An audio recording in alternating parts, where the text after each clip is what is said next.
சாரோட பேர் வந்து ராஜா. நம்ம கிட்ட போர்டிங்காக வந்திருக்காங்க. இவருக்கு வந்து நாங்க ஏன் மாஸ்க் போட்டுருக்கோம், இவருக்கு நான் ஸ்டாப் பார்க்கிங் ஹேபிட் இருக்கு. ஃபர்ஸ்ட் டைம் வர டாக்ஸ் பொறுத்த வரைக்கும் என்ன பாத்தீங்கன்னா, என் அப்பா அம்மா இங்க வந்து என்ன தள்ளிட்டு போயிட்டாங்க, என்ன வேணாம்னு சொல்லி கொடுத்துட்டு போயிட்டாங்க, இப்படிதான் நினைப்பாங்க. சோ அதுல இருந்து நாங்க வெளியே கொண்டு வரணும் அப்படின்னா டாக்ஸ் கம்பல்சரி நாங்க மாஸ்க் போட்டா மட்டும்தான் டாக்ஸ் கேட்பாங்க.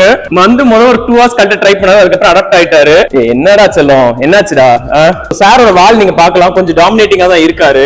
நீங்க உங்க டாக் போர்டிங் சென்டர் போய் விட போறீங்க, அவங்க மாஸ்க் போடணும்னு சொன்னாங்கன்னா கொஞ்சம் சப்போர்ட் பண்ணுங்க. அப்படின்னா தான் வந்து டாக்ஸ் அவங்க இடத்துக்கு அடாப்ட் ஆவாங்க. இவருக்கு நான் மாஸ்க் போடல அப்படின்னா டாக்ஸ் கண்டிப்பா என் கூட இந்த இடத்துக்கு அடாப்ட் இருக்க மாட்டாரு. இப்போ என் கூட நல்லாவே பழகிட்டாரு. எப்படி இன்னைக்கு நைட் நாங்க கழட்டிடுவோம்னு வச்சுக்கோங்க. பட் மசில் வந்து it's part of dog's life. கண்டிப்பா நீங்க போட்டு தான் ஆகணும். நிறைய சிச்சுவேஷன்ஸ்ல வந்து மசில் நீங்க யூஸ் பண்ணலாம். ஹாஸ்பிடல் போறதுக்கு யூஸ் பண்ணலாம், வாக்கிங் போறதுக்கு யூஸ் பண்ணலாம், குளிப்பாட்டுறதுக்கு யூஸ் பண்ணலாம். அதே மாதிரி போர்டிங் சென்டருக்கு போனா டாக்ஸ் ஃபேமிலி மெம்பர்ஸ் கண்டிப்பா மிஸ் பண்ணுவாங்க. அந்த டைம் வந்து சில டாக்ஸ் நான் ஸ்டாப்பா ஹவுல் பண்ணுவாங்க, இல்ல நான் ஸ்டாப்பா பார்க் பண்ணிக்கிட்டே இருப்பாங்க. அந்த டைம் அதை கண்ட்ரோல் பண்றது கண்டிப்பா மாஸ்க் இஸ் ரியலி மஸ்ட். என்கிட்ட ஃபர்ஸ்ட் டைம் வர டாக்ஸ் வந்து நான் மாஸ்க் போடாம எனக்குமே எடுத்ததே கிடையாது. மாஸ்க் போட்டிருந்தா தான் அவங்க என்ன முதல்ல அக்செப்ட் பண்ணுவாங்க, என்னால அவங்க கூட பழக முடியும், எங்களை அண்டர்ஸ்டாண்ட் பண்றதுக்கு ரெடி ஆவாங்க.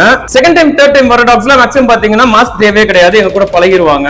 இப்ப என்னால வந்து இவரை தொட முடியுது, அக்சஸ் பண்ண விடுறாரு. ஆனா மாஸ்க் போடுறதுக்கு முன்னால எங்களை தொட விடல, எனக்கு கடிக்க தான் ட்ரை பண்ணாரு. ஸ்ட்ரீட் டாக்ஸ் எடுக்க போறீங்க அப்படின்னா கொஞ்சம் சேலஞ்சிங்கா தாங்க இருக்கும் லைஃப். மித்த டாக்ஸ் மாதிரி கிடையாது.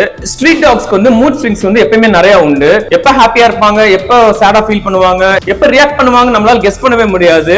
நம்ம கிட்ட நல்லா பழகிட்டே இருக்கிற மாதிரி இருக்கும், திடீர்னு நம்மள கடிப்பாங்க.